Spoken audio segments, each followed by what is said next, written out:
The अक्षर से दवा भी होता है और द अक्षर से दारू भी होता है। आज का स्थिति परिस्थिति कैसा है?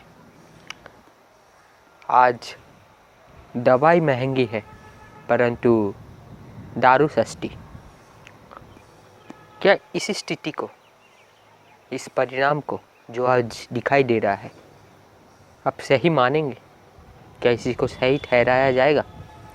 जब भी मनुष्य में दवाई की मूल्य में बढ़ोतरी आए और दारू के मूल्य में सस्तापन दिखे, यानी दिन प्रतिदिन जितने भी नशीले पदार्थ हैं उनका मोल दिन प्रतिदिन कम होता जाए, वो दिन प्रतिदिन सस्ता होता जाए, तो क्या आप इसे सही मानेंगे? क्या मनुष्य समाज सही रास्ते की ओर आगे बढ़ रहा है? नहीं, ये कदापि सही नहीं हो सकता। ये गलत था, है और रहेगा भी। अपितु यूँ कहिए, जहाँ मनुष्य जाति का प्रगति हो रहा है वहाँ पर तो इतना रोग ही दिखाई नहीं देगा। वहाँ पर मनुष्य की चेतना उच्चतम स्थिति में होगा, और जब मनुष्य की चेतना उच्चतम स्थिति में है वहाँ पर नशा का आना जाना, नशा का प्रभाव होना असंभव है। और जब जिस समाज में बहुसंख्यक युवक नशा में लिप्त हुए हैं, नशेड़ियों का समाज बनते जा रहा है, वहाँ पर तो अपराध का मात्रा में वृद्धि होना सुनिश्चित है। गौर से देखिए, अपने आसपास जो भी अपराध हो रहा है, जो भी कुकर्म हो रहा है, जो भी दुष्कर्म हो रहा है, उसके पीछे किसी न किसी रूप से ये नशा जुड़ा हुआ है। आप पाएंगे कि जो दोषी है, जो आरोपी है, जिसने उस कार्य को अंजाम दिया है, वो मनुष्य सही नहीं है। और सिर्फ इतना ही नहीं, वो मनुष्य नशा से जुड़ा हुआ है। और अक्सर आप देखेंगे कि जो मनुष्य अपराधी होता है वो उस अपराध करने से पहले कुछ न कुछ नशीले पदार्थ का सेवन किया होता है। वास्तव में ये नशीले पदार्थ करते क्या है? ये आपके मस्तिष्क में प्रभाव डालते हैं, आपका जो नर्वस सिस्टम है उस पर असर होता है। जब आप इसका सेवन करते हैं, ये कुछ समय के लिए, कुछ क्षणों के लिए, कुछ मुहूर्त के लिए, कुछ घंटों के लिए आपको मूर्छित अवस्था में ले जाते हैं। आप जीवित तो होते हैं, जागृत तो होते हैं, परंतु आपका जीवित रहना, आपका जागृत अवस्था में रहना मरने के समान होता है। आप बेहोशी में होते हैं। आप क्या कर रहे हैं, क्या कह रहे हैं या क्या करने वाले हैं, कोई ज्ञान नहीं रहता। क्या वो उचित है, अनुचित है, ये तो दूर की बात रही। पहले तो ये कहिए कि जब आपने वो नशीले पदार्थ का सेवन किया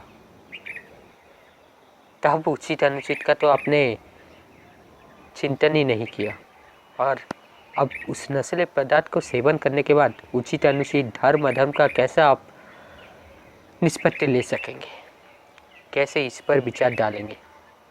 क्या ये हो सकता है? नहीं, कदापि नहीं। और एक चीज़ बंधुगण, ये नशा में हम जितना लिप्त होते जाएंगे, कहने का तात्पर्य नशीले पदार्थों से हमारा रिश्ता नाता जितना गहरा होगा, जितना गंभीर होगा, इससे छोड़ने में हमें उतना पीड़ा, उतना कष्ट सहना पड़ेगा और उतना ही मुश्किल होगा।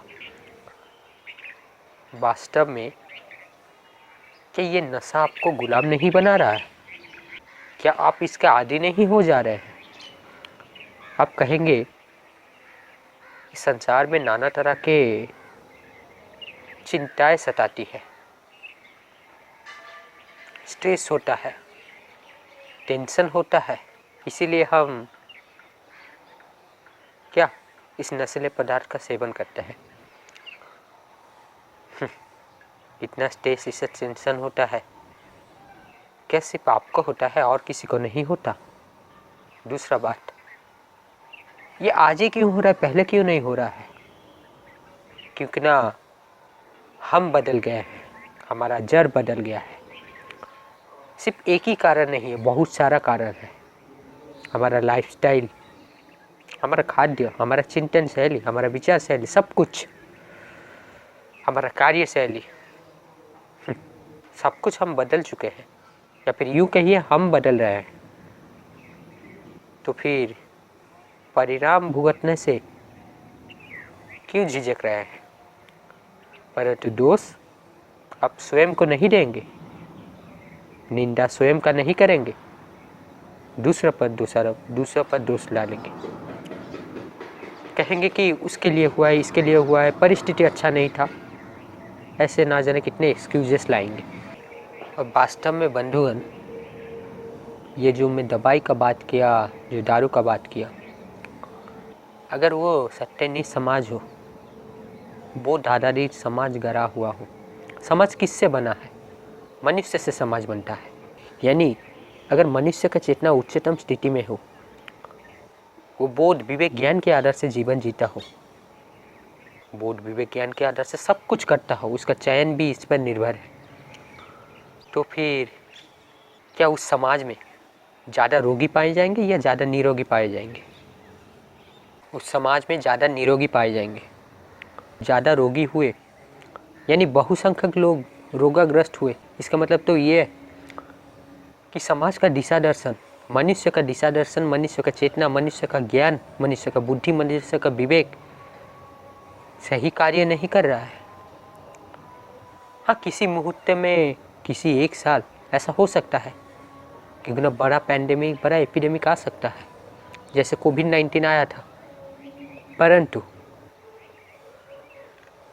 आप अगर ऐसे लाइफस्टाइल डिजीज़ से निरंतर गुजरते रहे, निरंतर कष्ट पाते रहे, तो इसका मतलब क्या हुआ कि आप गलत जीवन जी रहे हैं। और एक बार बंधुगण, क्या देश में, राष्ट्र में ज़्यादा से ज़्यादा चिकित्सालय खोलना, ज़्यादा से ज़्यादा हॉस्पिटल खुलना, क्या ये इंगित नहीं करता, क्या ये सूचित नहीं करता, क्या ये संदेश नहीं देता कि मनुष्य समाज का पतन होते जा रहा है, मनुष्य रोगाग्रस्त होते जा रहा है? तो फिर देश का प्रगति किस तरह हो रहा है? भले ही जीडीपी बढ़ जाए, परंतु क्या आय, क्या अर्थ ही सब कुछ होता है? नहीं, अर्थ जड़ वस्तु है, आवश्यक है।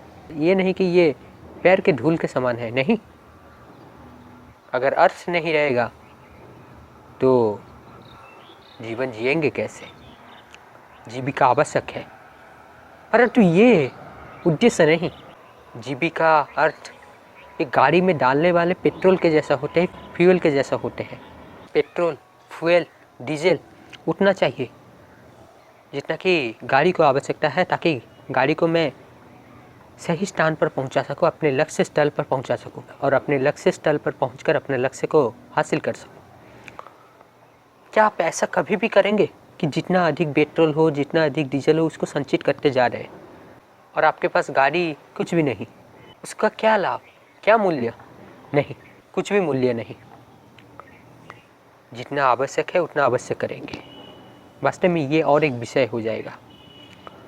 तो आज जो विषय में मैं कहना चाहता हूँ वो उसी तक ही सीमित रहता हूँ। तो इसका मतलब क्या चिकित्सालय नहीं खुलना चाहिए?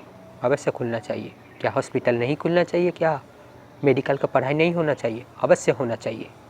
देखिए, मेरे बात को समझने का प्रयास कीजिएगा।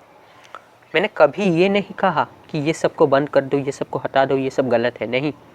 मैं ये अवश्य कहता हूँ कि जो गलत चीज़ है उसका कभी भी नहीं होना चाहिए, चाहे वो द्रव्य के रूप में हो, मनुष्य के रूप में हो, किसी पॉलिसी के रूप में हो, किसी संगठन संस्था के रूप में हो। और जो सही चीज़ है अवश्य होना चाहिए, उसका अवश्य प्रचुरता में होना चाहिए। और जो आवश्यक चीज़ होता है, जिसमें थोड़ा बुद्धि विवेक चाहिए, उसको भी उसी अनुसार उसी अनुपात में होना चाहिए। हॉस्पिटल ये वरदान भी है और अभिशाप भी। वरदान इसीलिए क्योंकि ना मान लीजिए आप में कोई शारीरिक व्याधि आ जाए, आप रोग से पीड़ित हैं, तब आपका पहला अप्रोच, पहला पग किस ओर होगा? निस्संदेह आप हॉस्पिटल की ओर भागेंगे। आप डॉक्टर को अप्रोच करेंगे, उनके प्रिस्क्रिप्शन के अनुसार जो भी ट्रीटमेंट है वो कराएंगे, दवाई लेंगे, विधि अनुसार उसको खाएंगे, फिर स्वस्थता लाभ करेंगे। इसलिए वो वरदान है। क्योंकि ना अगर कोई भी व्याधि उत्पन्न हो जाता है हमारे शरीर में और अगर उसका उपचार के लिए, उसको ठीक कराने के लिए कोई केंद्र ना हो, कोई ऐसा समाधान ना हो, तो फिर हमारा जीवन तो नर्क हो जाएगा।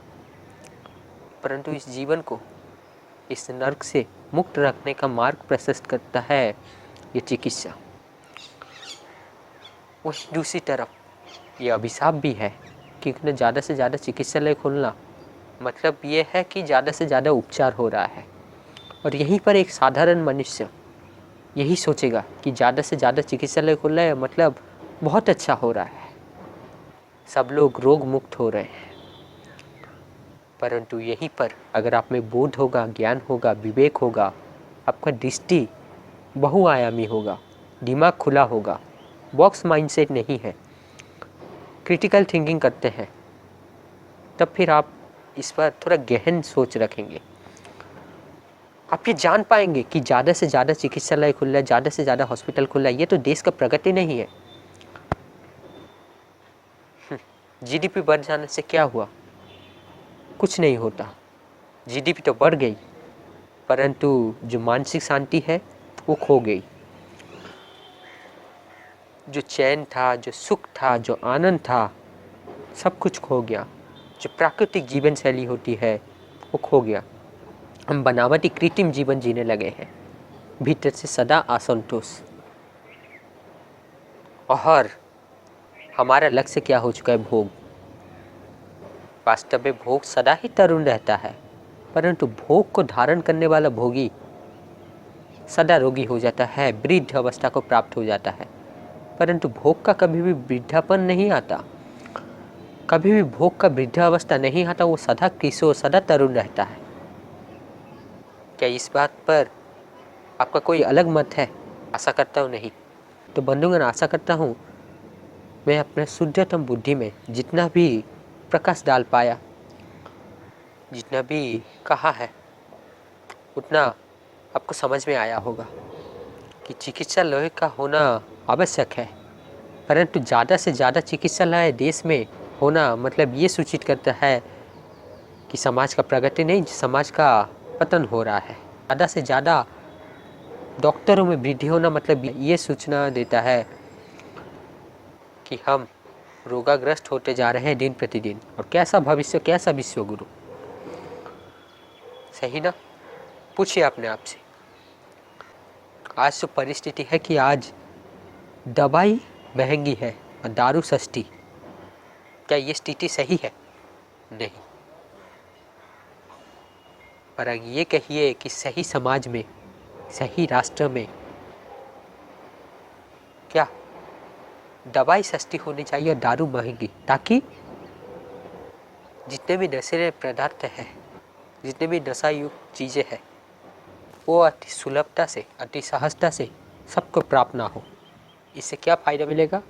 इससे ये फ़ायदा मिलेगा कि बहुसंख्यक लोग जब इससे दूर रह रहे हैं तो नशा भी समाज से दूर रह रहा है, मनुष्य से दूर रह रहा है। और इसका विपरीत स्थिति अगर हो गया कि यही नशीले पदार्थ दिन प्रतिदिन सस्ते बनते जा रहे हैं, तो बहुसंख्यक लोग क्या होगा? नशेड़ी बनते जाएंगे और समाज अपराध का अड्डा बन जाएगा। मैं सही नहीं कह रहा हूँ? क्या इससे आप एक मत नहीं रखते? पूछिएगा अपने आप से। तो बंधुगण, एक श्रेष्ठ मनुष्य बनिए, एक सत्यनिष्ठ मनुष्य बनिए, संघर्ष करिए, पुरुषार्थ करिए, सही रास्ते में चलते रहिए। और जहाँ भी अन्याय हो रहा है, असत्य का बुला भला चल रहा है, वहाँ पर आपके सत्य से, न्याय से, बुद्धि ज्ञान विवेक से वहाँ का अंधकार दूर कीजिए। सिर्फ अपने वाणी से ये नहीं कहना कि सत्यमेव जयते, सत्यमेव जयते तभी पूर्णतः स्थापित होती है जब हम सत्य के लिए लड़ते हैं, सत्य मार्ग में आगे बढ़ते रहते हैं। और आज यही सत्य मार्गी मनुष्य का अभाव हो चुका है। जब सज्जनता का अभाव हो जाता है तब दुष्टता में वृद्धि होने लगती है और दुष्ट मनुष्य अपने आप को आदर्श बना लेते हैं, वही इस संसार के आदर्श बन जाते हैं और समाज नर्क का स्थान ले लेता है। तो बंधुगण, क्या करना है ये आपके चयन पर निर्भर करता है। और जो दवा दारू के विषय में मैंने कहा, आशा करता हूँ उतना समझ में आया होगा।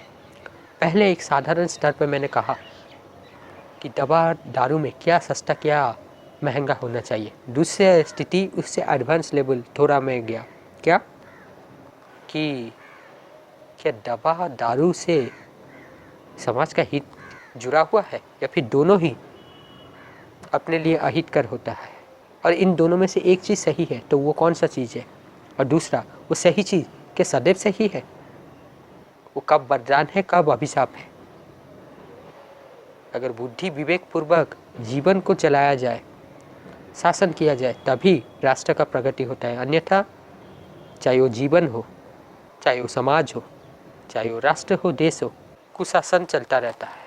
शासन तो धृतराष्ट्र भी कर रहा था, परंतु एक अंधे राजा कैसे शासन कर रहा था कहने की ज़रूरत नहीं, आप जानते हैं। तो जो विवेक से अंधा होता है, अब आप समझ लीजिए